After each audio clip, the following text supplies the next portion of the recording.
Sophia Bradford had grown up with every luxury the world could offer. Mansions, private jets, priceless artwork on every wall. All of these things were normal to her. Yet, as she looked around the shimmering halls of her family's sprawling estate, she felt hollow. In her 26 years, Sophia had been given everything, except the one thing she truly wanted, a life that felt real. She had been the perfect daughter. The Bradfords were one of the wealthiest families on the East Coast, and image meant everything. They built their empire on hard work and integrity, and now expected Sophia to marry a polished, elite man to carry on their legacy. But that life never felt like hers. One evening, after another stiff charity event filled with fake smiles and plastic conversations, Sophia climbed into her sleek black car and drove off alone. She didn't have a destination, only a need to feel something different, something real. City lights blurred past her windows. As she turned down a quiet street, a small brown dog suddenly darted out in front of the car. Sophia swerved hard. Her tires screeched.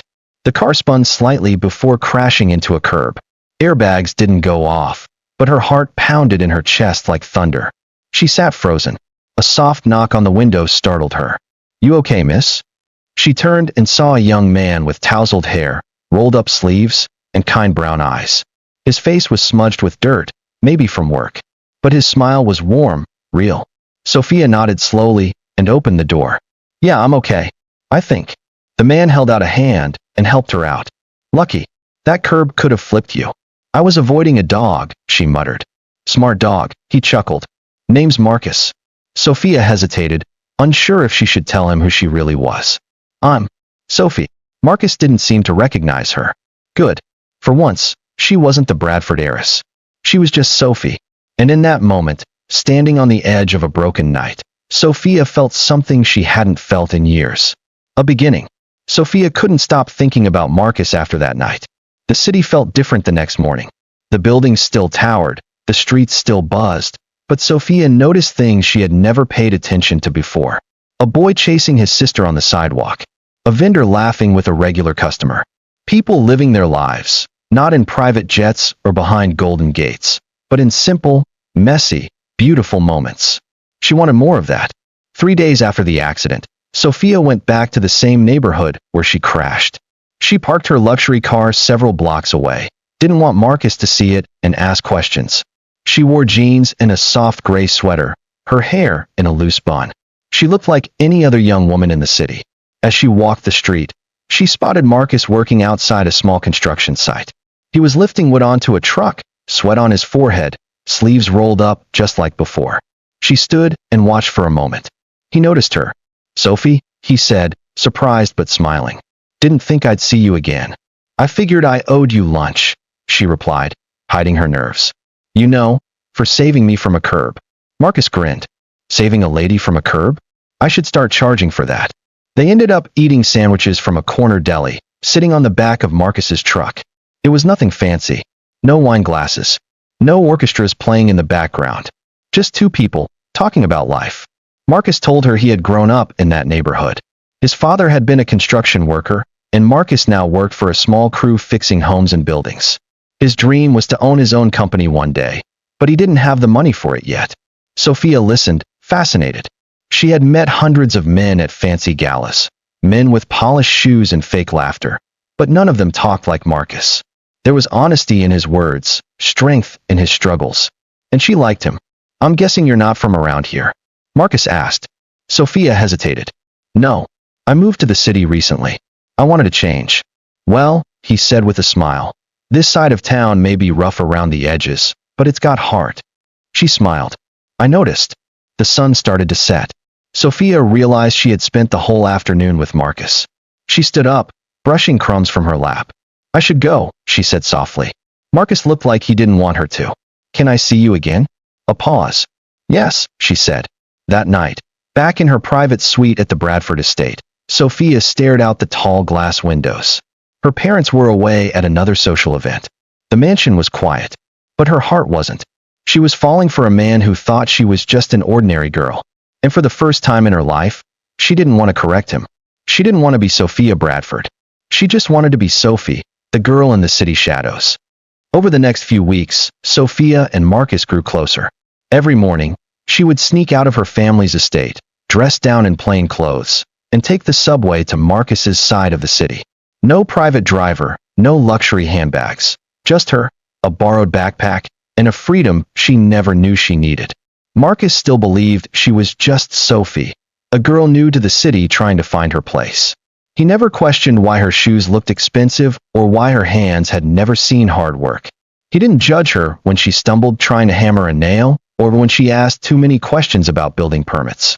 He simply laughed, helped her up, and kept talking to her like she mattered. Sophia loved that. They spent afternoons walking through the city parks, sharing street food, sitting on benches watching kids play. Marcus would point out buildings and tell her stories, how one collapsed during a storm, how another took his team 3 months to restore. He dreamed of owning a small firm, one that would hire local workers and give people second chances. Sophia listened, absorbing every word like it was a love letter. At night, she would return to her world of crystal chandeliers and cold silence. Her parents began to notice her disappearing often. Her mother asked once, "Sophia, are you seeing someone?" She had lied. "No, just taking some time for myself." They wouldn't understand. To the Bradfords, love wasn't something you followed your heart for. It was something you arranged to protect the family name. But Sophia didn't want a name anymore. She wanted a life. One cloudy Sunday, Marcus took her to his favorite rooftop, the top of an old building he once helped repair. From there, the entire city stretched out below them. "You ever think about leaving it all behind?" Sophia asked him. Marcus leaned on the railing. "Sometimes. But I got roots here. People who count on me. I just want to build something honest, you know?" Sophia nodded. "Yeah, I know exactly what you mean." He turned to her. "I'm serious. I know we don't know everything about each other yet, and I don't have much to offer. But I like you, Sophie. A lot." Sophia's heart skipped. "I like you too," she whispered. And that was the moment they both fell. Without a name, without a title, without wealth. Just two people, holding each other on a rooftop, lost in a city that didn't know their secret. That night, Sophia cried quietly in her bed. She wasn't sad, just overwhelmed. She was in love. But a small voice in her heart whispered, "What will happen when he finds out who you really are?" For now, she silenced the voice. Because Sophie had found something money could never buy. Something priceless, something terrifying. A love without a name. 3 months passed, and the bond between Sophia and Marcus only deepened. They became part of each other's daily rhythm. Coffee in the morning, long walks through city alleys, evening chats on rooftops. She met his friends, learned about his struggles, and supported his dreams. Marcus never asked for much. He was proud, humble, and driven by purpose, not possessions. Sophia had never met someone so real. She still hadn't told him who she truly was. Every time she tried, the words died in her throat. She was scared, not of losing him, but of changing how he looked at her. She feared that the moment Marcus discovered she was a billionaire heiress, he would either feel betrayed, or worse, feel small. But Marcus wasn't the type to chase money. That's what made it harder. One rainy afternoon, they were sitting in Marcus's small studio apartment. The ceiling leaked a little, and the heater rattled when it kicked in, but Sophia never felt more at home anywhere else. Marcus sat across from her, his hands unusually fidgety. "I've been saving," he said suddenly. "For what?" she asked with a smile. He reached into his pocket and pulled out a tiny velvet box. It wasn't new. It looked like it had been reused, maybe from a pawn shop. Her heart stopped. "Sophie," he began, voice shaking. "I don't have much. I don't have a fancy house or a big name. But I have love. And I have you." He opened the box. Inside was a silver ring. No diamonds. No gold. Just a small, smooth band with a simple carved heart in the middle. Sophia's hand covered her mouth. "I know I can't give you the life you're used to," Marcus said softly. "But I can give you a life built on truth, loyalty, and work. A life we build together." Tears welled in her eyes. "I love you," he whispered. And in that moment, everything else disappeared. The name, the mansion, the money. "Yes," she said. "Yes, I'll marry you." Marcus grinned and slid the ring onto her finger. It didn't shine like the ones in her family's gallery, but it felt heavier somehow, like it carried meaning, not just value. Later that night, Sophia sat alone in the tiny bathroom, staring at the ring. Her heart swelled with joy, but the weight of her secret pressed harder than ever. She would have to tell him soon. Before the wedding. Before it went too far. But when? The next day, Sophia stood in her parents' study and told them she was engaged. Her father's face turned cold. To who? His name is Marcus. He's a construction worker. He? A construction worker? Her mother interrupted. Are you out of your mind? I love him, Sophia said quietly. Her father's voice hardened. If you marry that man, you'll be cut off from everything. The estate. The accounts. Your shares. Everything. Sophia didn't blink. I understand, she said. And she walked away. From a name. From a fortune. From everything she once thought made her life valuable. All for a ring without diamonds. The day Sophia married Marcus was nothing like the wedding she had imagined as a child. There were no crystal chandeliers, no live orchestra, no famous designer dresses flown in from Europe. The ceremony took place in a small city garden, beneath a wooden arch decorated with paper flowers made by Marcus's nieces. The chairs were mismatched, borrowed from neighbors. The sun peeked through gray clouds, casting a soft glow on everything. And yet, it was the most beautiful day of her life. Sophia wore a simple white dress she bought from a thrift shop. It cost her less than a pair of her old heels, but it felt more meaningful than any designer gown. Marcus wore a clean white shirt, slacks, and a tie borrowed from a friend. He looked nervous but happy, his hands trembling slightly as he adjusted his collar. There were no guests from her side. Her parents hadn't spoken to her since she told them about the engagement. Not a call, not a message. Her father had made good on his promise. Sophia's bank accounts were frozen, her access to family property revoked. She was no longer a Bradford in their eyes. But she didn't shed a tear for that. Because Marcus stood beside her, looking at her like she was the only thing that mattered in the world. The officiant was Marcus's uncle, a retired bus driver who had gotten ordained online. He read the vows from a printed page, pausing every few lines to wipe his glasses. It wasn't polished or rehearsed, but it was real. Do you, Marcus Lane, take Sophie? He paused, looking at her questioningly. Sophie what, dear? Sophia smiled. Just Sophie. Marcus looked at her, puzzled for a split second, but didn't question it. Do you take Sophie to be your wife, to love, cherish, and honor from this day forward? I do, Marcus said.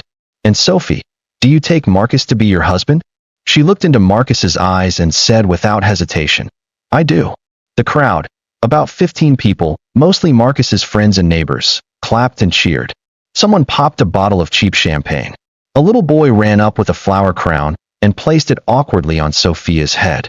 She laughed, tears streaming down her face. Later, at the small backyard reception, they danced to music playing from an old speaker. There was no cake, just donuts and lemonade. Still, Sophia couldn't remember ever being happier. But even in the joy, a small ache remained. She watched Marcus laughing with his cousins, completely unaware of who he had just married.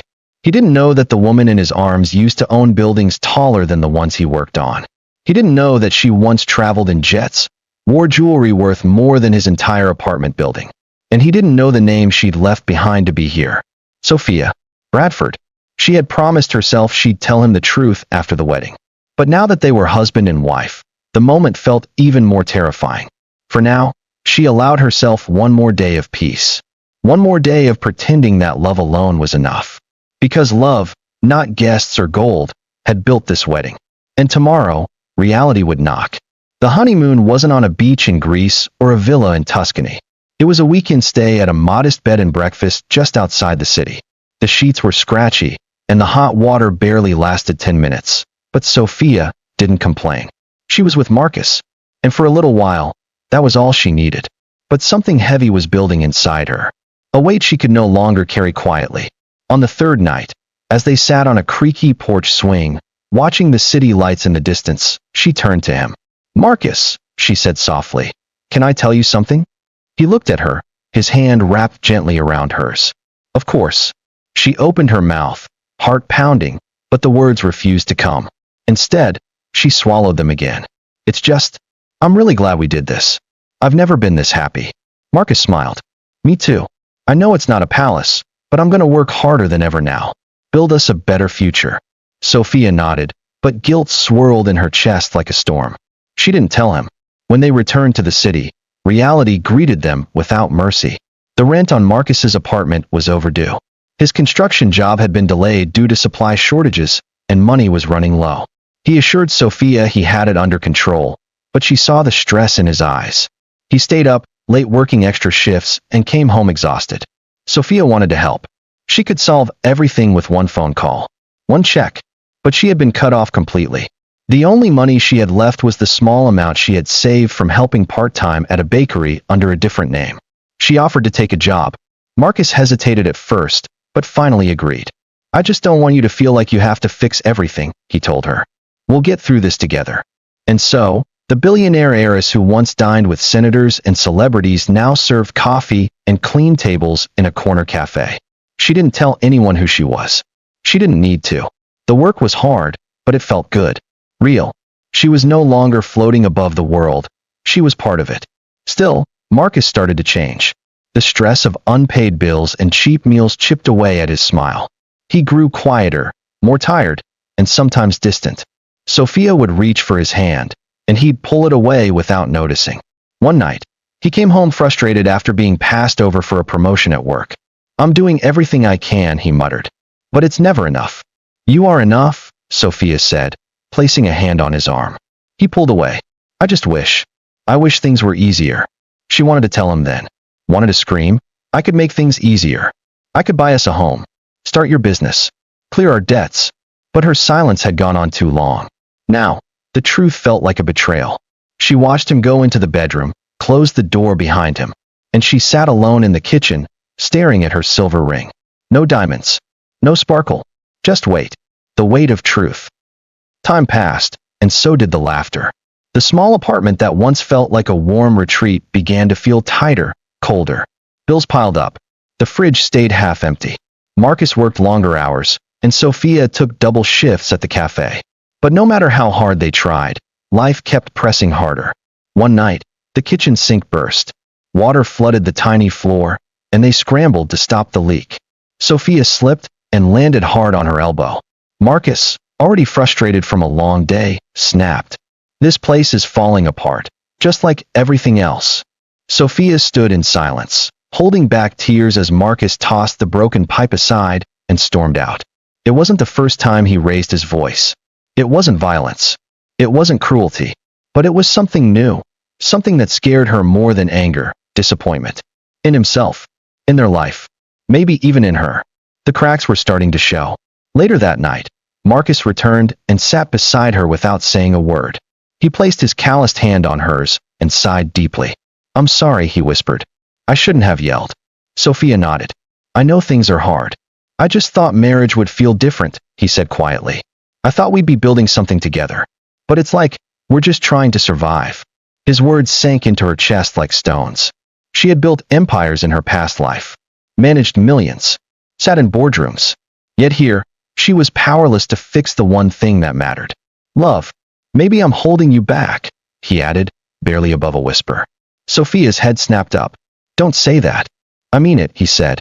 "You're smart, kind. You could be with someone who actually has something to offer." "You offer me love, Marcus," she said. "That's everything." But he didn't look convinced. The next day, she found him sitting outside their building, staring blankly at the street. He was talking to someone, a woman she didn't recognize. Elegant, well-dressed, confident. Her heels clicked when she walked, and her perfume lingered in the air like a warning. Sophia approached slowly. The woman turned and smiled politely, then walked away. "Who was that?" she asked. "Camille," Marcus replied. "She's an investor.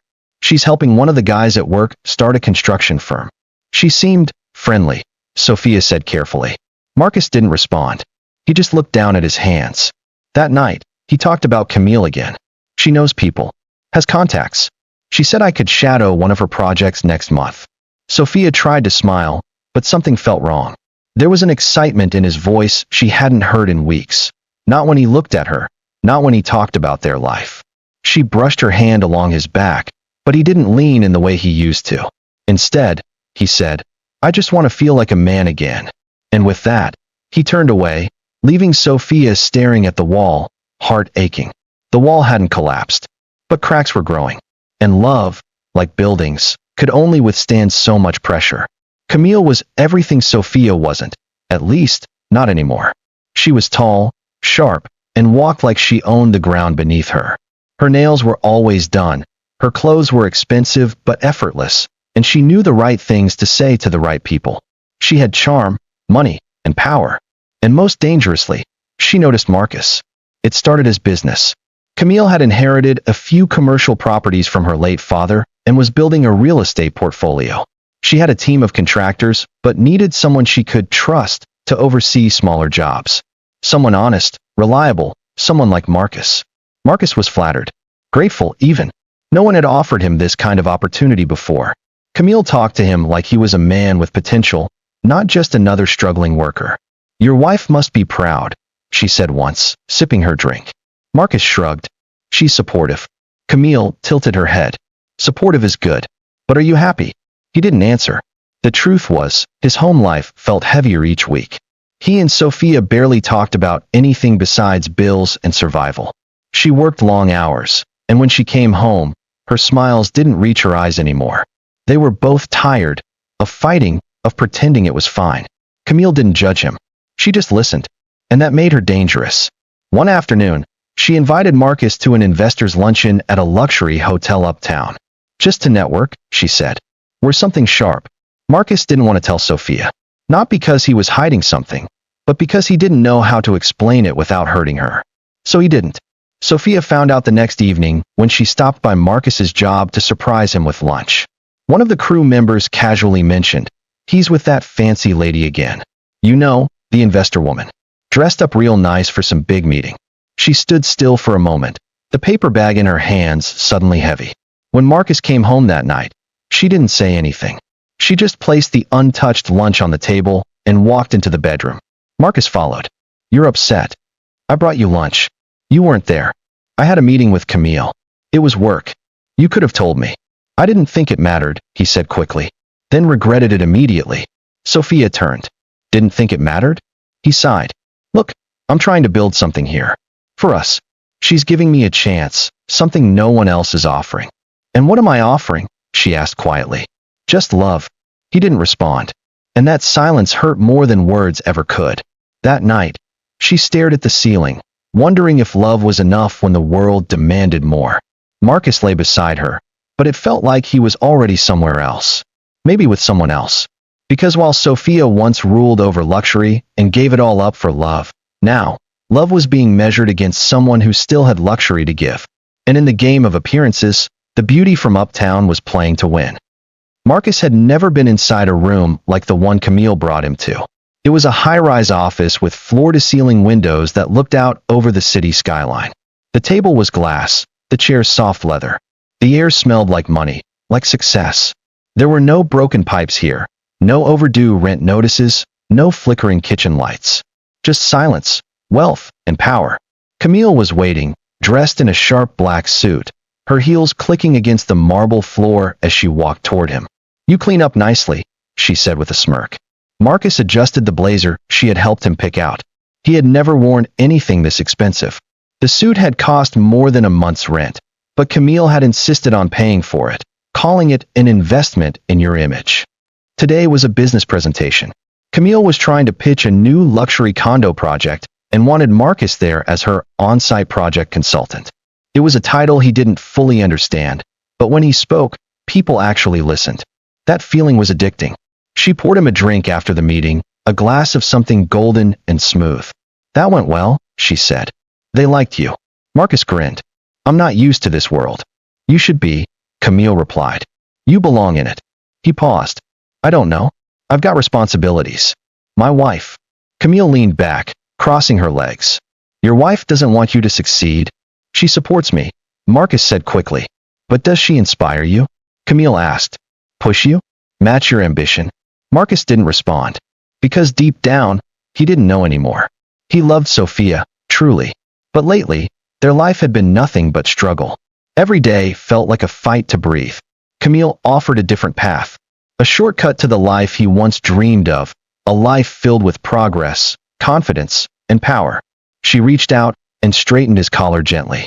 "You've got something most men don't, Marcus. Grit, honesty, charm.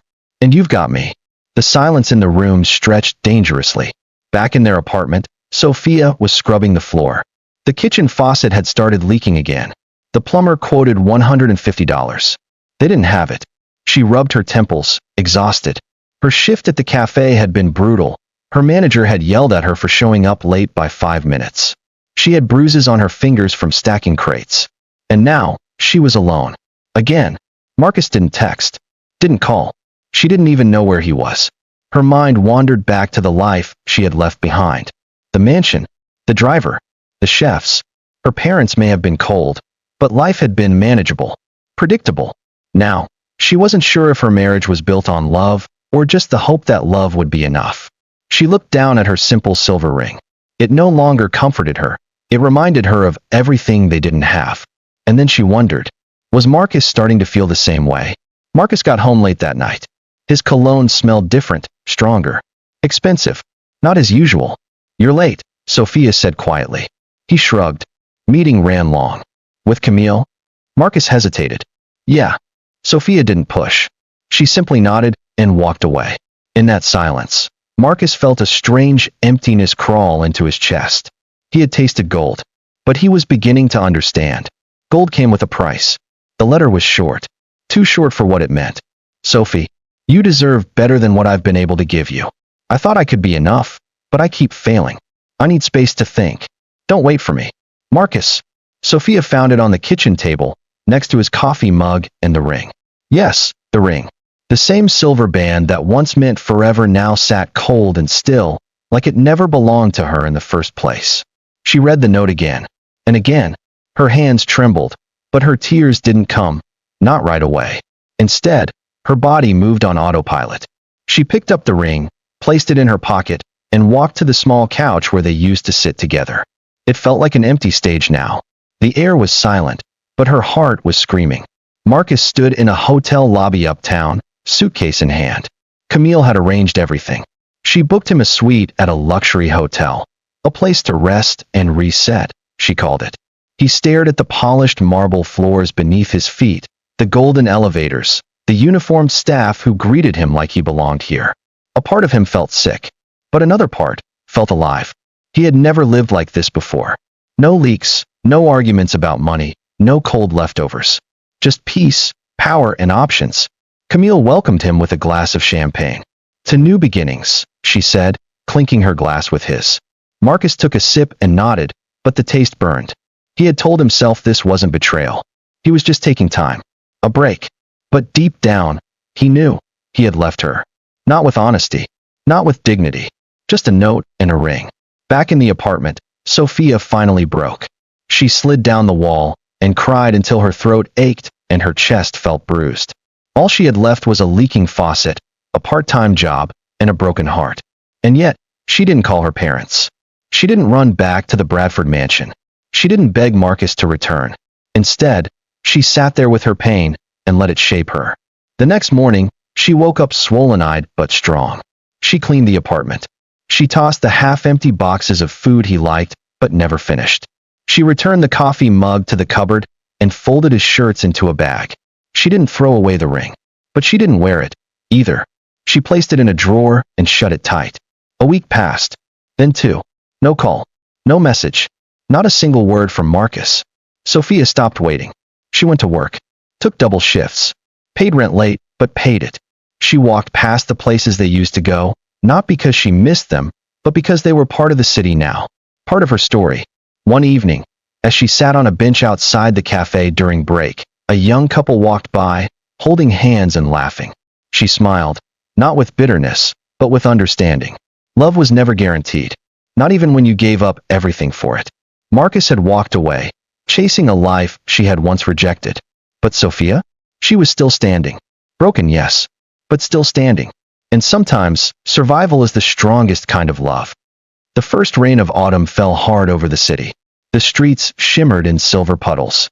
Storefronts glowed behind wet windows, and umbrellas bobbed along the sidewalks like little ships on stormy seas. Sophia walked without one. She didn't care. Water soaked through her hoodie and jeans, dripping from her eyelashes, but she kept going. There was something about walking in the rain that made her feel clean, like it could wash off the betrayal, the shame, the silence Marcus left behind. He had been gone for 4 weeks. Each day, without a word, carved a deeper line in her heart, but somehow, it also made her stronger. The pain had turned to something else now, fuel. She stopped in front of a bakery she'd passed for years. The building was old, the awning faded, but the scent of fresh bread and cinnamon floated into the street. A small sign hung in the window. Hiring, assistant, part-time, reliable, friendly. Sophia stared at it for a long time. Then she stepped inside, rainwater dripping behind her. A woman in her 60s looked up from behind the counter. "You're soaked," she said kindly. "I'm looking for work," Sophia replied, brushing her wet hair back. "And I learned fast." The woman studied her. "Experience? I've worked at a cafe. I know how to clean, serve, bake a little." The woman smiled. "Name?" Sophia hesitated, then said quietly, "Sophia." No more pretending. No more Sophie. Just her. Real, flawed, broken, but honest. 3 weeks later, she was still there, opening the shop at 6 a.m., sweeping flour from the floors, and kneading dough beside the owner, Mrs. Griggs, who treated her more like a daughter than an employee. She didn't make much money, but people noticed her. Her warmth, her grace, her patience. Even in an apron, hair tied back and sleeves rolled up, Sophia had a quiet strength that made people trust her. Word spread. The girl at Griggs' Bakery is something special. One rainy evening, as Sophia closed up shop alone, thunder rolled above. The rain poured heavier than usual, slapping against the windows like a warning. She stepped outside with the trash, holding the lid of a plastic bin against her head like a shield. She ran into the alley, and that's when she saw him. Marcus, standing across the street in the rain. Alone. Soaked. Just like her. He didn't move. He just stood there, staring. She froze. Her first instinct was to run to him, to cry into his chest, to ask him why. But she didn't. Not anymore. She turned without a word, walked back inside, and locked the door behind her. Marcus didn't follow.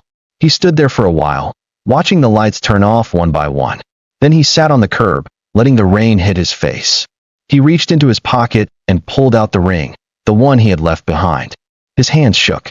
He had gold now. Suits. Cars. Camille. Connections. But none of it made him feel whole. Because the woman who once gave up a fortune just to love him was now the one he couldn't afford to look in the eye. And all he had left was tears in the rain. Weeks passed. Marcus didn't return, and Sophia didn't wait. She had shed enough tears, stood in enough doorways, and read enough silent texts that never came. Now, she was building something of her own, not with family wealth, not with someone else's name, but with her hands. Mrs. Griggs, the bakery owner, had bad knees and hated paperwork. Sophia quietly began managing inventory, organizing the schedule, and even improving the recipes. Customers started noticing. The morning crowd grew from a trickle to a line out the door. "You've turned this place around," Mrs. Griggs said one afternoon, leaning on her cane. "I just helped where I could," Sophia replied. "No," the old woman said, pointing a flour-covered finger at her. "You lead. You have something rare, child. Some people chase power. You walk in with peace, and people follow." Sophia smiled shyly, wiping her hands on her apron. For the first time in months, she felt more than just okay. She felt seen. By winter, the bakery had a new name, Sophie's Hearth. Mrs. Griggs handed over part ownership in writing, saying, "I'm retiring. But this place deserves to live on, and so do you." Sophia cried when she signed the papers. She had lost her inheritance, her marriage, her name. But now, she had built something hers, from nothing but pain, grit, and grace. She wore no crown, drove no luxury car, but the neighborhood called her a queen. People came not just for coffee and scones, but for her. She remembered names, gave out free muffins to kids who couldn't afford them, and quietly paid bills for struggling customers when no one was looking. Even local media noticed. A small news article ran with the headline, "Heiress turned baker? The mysterious woman behind the city's most beloved corner shop." They didn't know it wasn't a rumor. Sophia read the article, smiling to herself. Marcus read it, too. He found it on Camille's tablet, of all places. She was out of town, and he was bored, scrolling through headlines when he saw her face. Her real name, Sophia Bradford, daughter of the powerful Bradford estate, now runs a small bakery on Main Street. She declined to comment on her family ties, but her presence has reshaped the neighborhood. His hands trembled as he stared at the screen. She hadn't just survived. She had risen. She had lost everything because of him. And now she was stronger than ever. Marcus turned off the tablet and stared out the window. The skyline used to excite him. Now it just made him feel small. The next morning, he walked to Sophie's hearth. He didn't go inside. Just stood across the street in the early fog, watching as she unlocked the door, flipped the sign to open, and greeted her first customer with a smile. Her eyes were soft but distant now. Not cold, just untouchable. She laughed with a young girl who brought her a drawing of a cupcake. Sophia stuck it on the wall beside the register, next to dozens more from neighborhood kids. She was no longer the girl waiting for love to save her. She had become the woman who saved herself. The queen without a throne. The heart of the street. The rise of a quiet queen. The hotel suite felt colder now. It had floor-to-ceiling windows, a stocked minibar, and a soft king-sized bed, but to Marcus, it was just another empty room. Camille came and went like a breeze, always rushing to meetings, business calls, charity events, rooftop galas. Sometimes she invited him along, dressed him up, introduced him to people with polished smiles and firm handshakes. But behind the scenes, Camille was a different person. "Why are you wearing that cheap watch?" she snapped once. "You're representing me." Marcus looked down. It was a gift from Sophia. Simple, leather-strapped, scratched, but meaningful. Camille scoffed. "Throw it out. I'll buy you something better." At dinner parties, Camille would cut him off mid-sentence, correcting how he spoke. "Don't say contracting, say development services. Makes you sound more professional." He obeyed, smiled politely, and drank what he was handed. But each night, as he sat alone in the hotel, while Camille worked late or traveled, he felt himself disappearing. One evening, Marcus found an envelope on the counter. It had Camille's handwriting. "You've got potential, Marcus. But this relationship was a convenience, not a commitment. I hope you understand." See, no phone call, no apology, just a goodbye note. And just like that, she was gone. The room felt even colder. For the first time in months, Marcus had no one. No job. Camille had brought him into her network, and now that she was gone, the doors closed with her. No money. He had spent most of his savings trying to keep up. He walked to the bathroom mirror and stared at the man staring back. He wore a tailored suit, but his eyes were tired. His face, thinner. His soul, drained. He thought he was chasing success. But somewhere along the way, he had abandoned the only person who truly loved him. Sophia. He had walked out of their apartment, left her with nothing but a ring and a note, thinking she'd crumble without him. Instead, she rose. He had gone looking for power, for recognition, for a place in the world. She had created hers from scratch, with flower-covered hands and a bruised but unbreakable heart. And now, he had to face what he had become. The next morning, Marcus left the hotel with one small bag and no destination. He rode the subway for hours, replaying moments over and over in his head. Sophia bringing him lunch at work, surprising him with handwritten notes, holding his hand when he had nothing to offer. And he had thrown it all away. By evening, he found himself on Main Street again. He didn't go inside the bakery. He stood across the road, staring through the window at her. Sophia. No makeup, apron dusted in flour, hair tied up, laughing with a group of kids, serving an elderly couple their favorite cinnamon rolls, hugging a woman who seemed to be crying over coffee. She didn't need him anymore. She had become a home to others because no one had been a home to her. And Marcus? He was just a stranger now. A man who left gold in search of glitter. And found out too late, that glitter fades. The next morning, the sun rose slowly over the city, casting a warm glow on the street corners and rooftops. Main Street was already coming to life. Delivery trucks, bicycles, early morning joggers, and the gentle scent of coffee beans drifting through the air. Sophia unlocked the door of Sophie's hearth. The bell jingled as she stepped inside. Everything was exactly as she'd left it. Flowers still dusting the counters, the kids' crayon art still taped to the wall, her little handwritten quote above the register. Start small.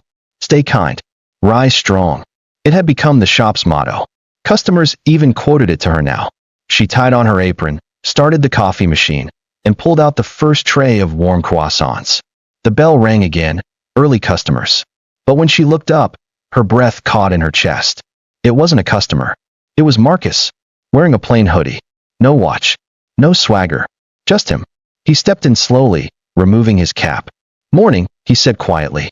The silence that followed was louder than traffic outside. Sophia looked at him. Really looked at him. He was thinner, eyes tired, clothes wrinkled. The charm was gone. The smooth words she once fell for, gone too. Just a man now. A broken one. She folded her arms. You shouldn't be here. I know. Then why are you? Marcus swallowed. I needed to see it for myself. What you built. Sophia didn't say anything. She just waited. I thought I needed more. I thought success meant something shiny. Something loud. He paused. But this place, it's real. And so are you. She looked down at the counter, brushing away invisible crumbs.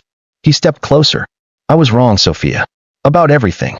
You gave up the world for me. And I gave you nothing but excuses. I left when you needed me.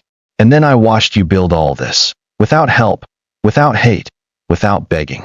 You didn't just leave, Sophia said, her voice steady. You abandoned me. You made me feel like I wasn't enough. I was scared, Marcus whispered. You were too good for me. No, she said firmly. I was good to you. That's not the same. The doorbell jingled again. A customer walked in, then another. She gave Marcus one final glance. If you want coffee, the line starts there. He looked stunned. Sophia, but she turned away, greeting a customer with her usual warmth. Good morning, Mrs. Jensen.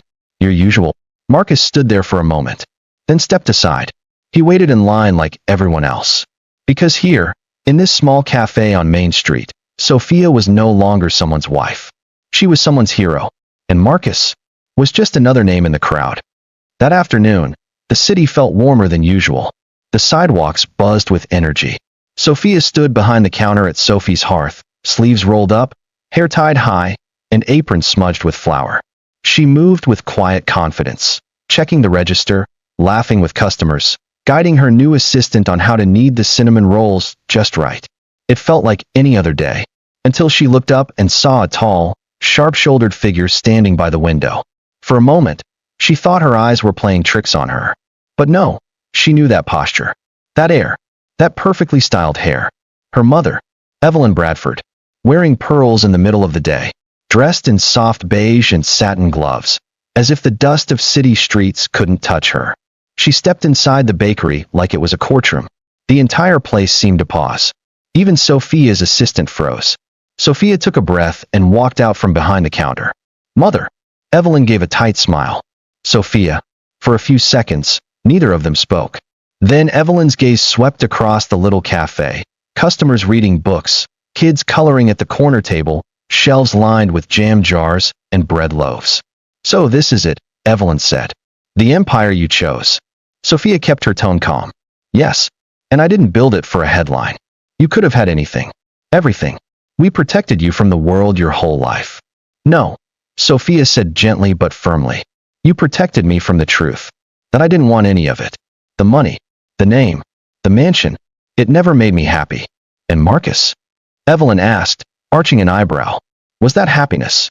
Sophia's chest tightened. Marcus, she said slowly, was a lesson. Not a mistake. I loved him, but I lost myself in that love. Evelyn took a seat at the nearest table, crossing her legs elegantly. Your father doesn't know I'm here. He thinks you'll come home on your own when you're done playing this little role. This isn't a role, Sophia replied. This is my life now. Her mother looked around again, slower this time. She watched a boy offer Sophia a hand-drawn cookie with his crayon name signed at the bottom. Sophia smiled, accepted it, and placed it beside the cash register. That tiny moment seemed to shake something loose in Evelyn. This place, she said after a long silence, reminds me of where I grew up. Before your grandfather became who he became. Sophia tilted her head. You never told me that. Evelyn stared at her gloved hands. We don't talk about things that hurt in our family. We bury them in diamonds and expectations. Another pause. I don't agree with your choices, Evelyn said finally, but I see now, you're not lost. You're rooted. Even if you chose soil far from home. Sophia blinked. It wasn't approval, but it was something. Tell Dad I'm okay, she said softly. I won't have to, Evelyn said, rising to her feet. He's already been watching. You're the talk of half the city. Sophia smiled faintly. Then he knows I'm not coming back. No, Evelyn said, pausing at the door. But now he knows why.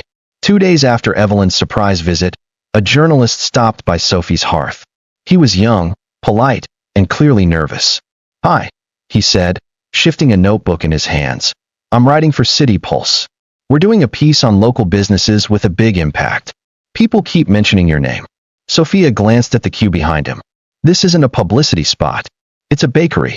"I know," he said quickly. "But it's also something more. A lot of people say this place feels like home. Like, you save the neighborhood." Sophia considered that for a moment. Then she nodded. "All right. But no talk of the Bradfords. Just the bakery. The people." "Of course," he promised. The article ran a week later. Front page of the Sunday features. From heiress to hearth, the woman who baked her way back to life.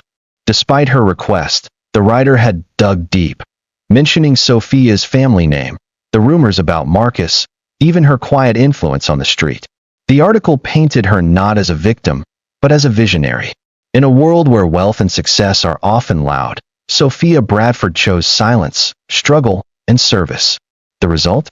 A bakery that's become a cornerstone of community and compassion. Photos of Sophia holding a tray of muffins, helping an elderly customer, and smiling beside a group of schoolchildren accompanied the piece. The city responded instantly. Lines doubled outside the bakery.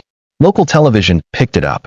People drove in from other neighborhoods just to see her smile, shake her hand, tell her she'd inspired them. But the article reached further than she expected. It reached Marcus. Again, he sat alone on a park bench, holding a folded copy of the paper like it was a letter from the past. The headline hurt, but what hurt more were the photos. The way she smiled now, the confidence in her eyes, the peace in her body language, the absence of him in all of it.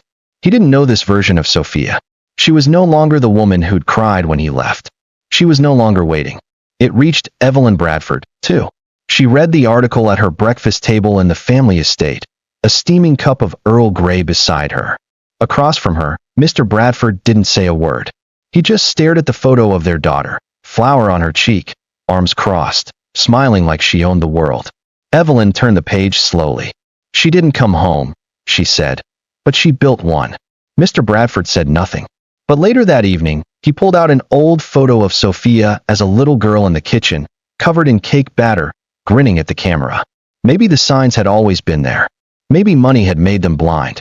Back at Sophie's hearth, Sophia sat in the tiny back office, reading the article again for the 10th time. It felt strange, like her life had become a story someone else was telling.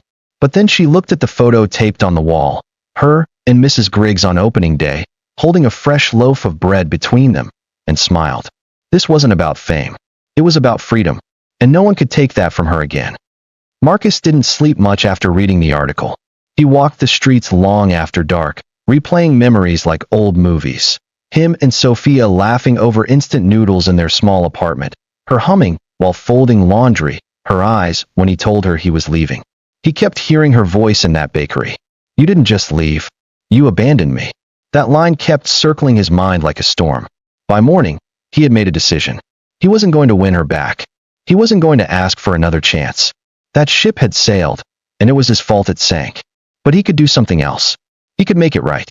He started by selling the watch Camille gave him, then the designer shoes, the jacket, the little leftovers from a lifestyle that was never truly his.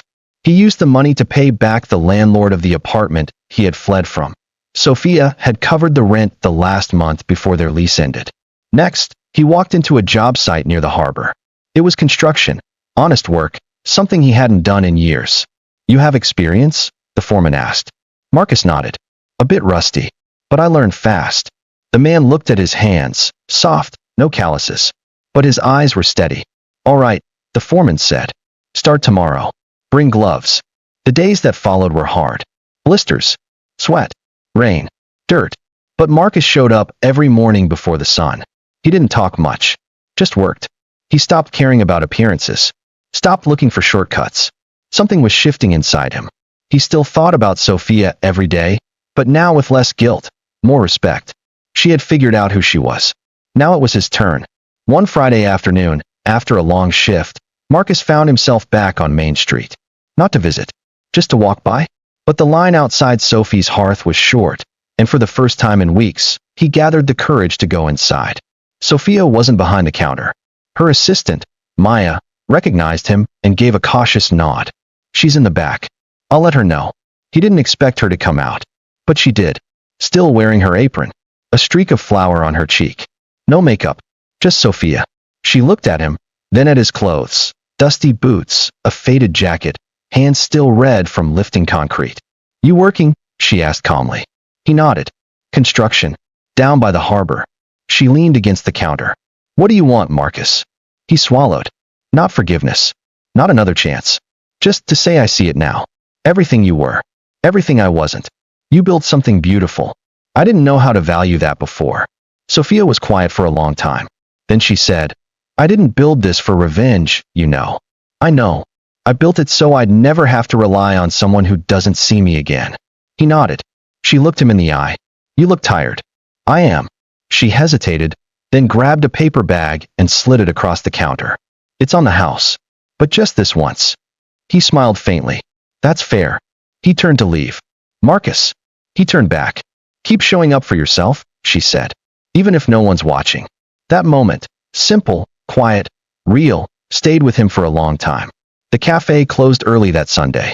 Sophia stood in the quiet shop, wiping down tables while golden light from the sunset poured through the front windows. The buzz of the city softened. She could hear her own breath, steady and calm. Just as she was about to head to the back, she noticed something slip through the mail slot. A plain white envelope. No name on the front.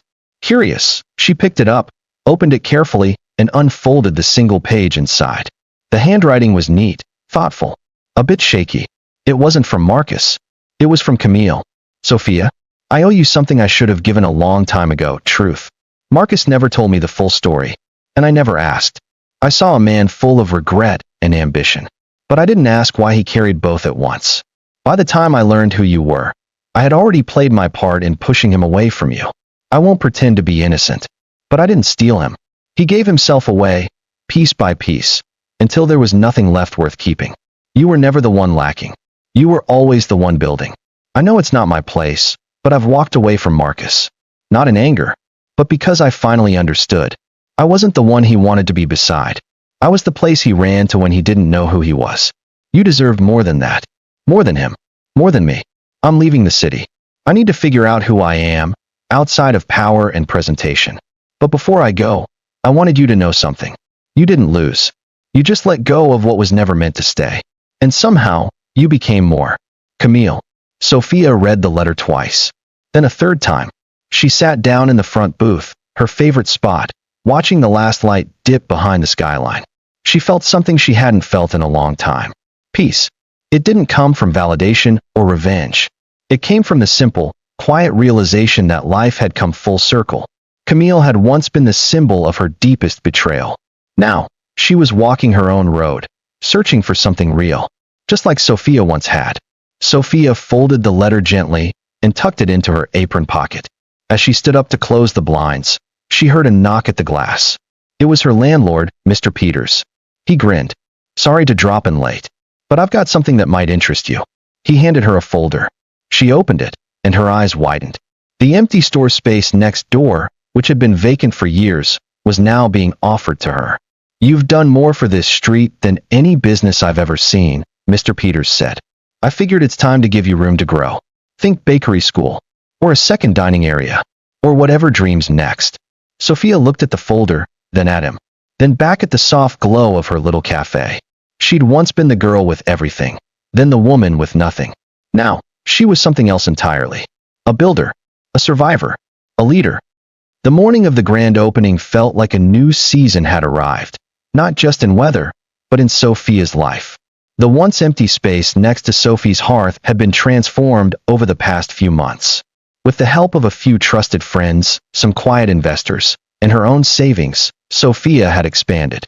The new section was warm and inviting, natural wood shelves, big windows, and chalkboard signs. A small culinary classroom sat in the back, where she would teach baking to kids from the community on weekends. The walls were lined with framed photos of neighborhood faces. No celebrities. No staged marketing shots. Just real people who had walked through her life and left a mark. The sign above the new door read, "The Second Hearth," and beneath it, in smaller letters, "Because every dream deserves room to grow." The street was already buzzing by 8 a.m. Banners flapped in the breeze, balloons bobbed, and the smell of cinnamon rolls drifted through the air. People came from every corner of the city. Old customers, curious newcomers, reporters, small business owners who had watched Sophia rise and were rooting for her. As she stepped outside, wearing a simple linen dress and a soft smile, she was met with applause. She wasn't used to that kind of attention, but she didn't shy away from it anymore. Mrs. Griggs was the first to hug her. "You were always meant for this. You just had to find your own way there." Sophia laughed, brushing a tear from the older woman's cheek. "Thank you for believing when I didn't." Next came a young girl named Layla, who had helped sweep the bakery after school for months. She now stood proudly in a tiny apron, clutching a tray of mini muffins she had made in Sophia's new class. "They're cranberry lemon," she whispered. "Like the ones you taught us."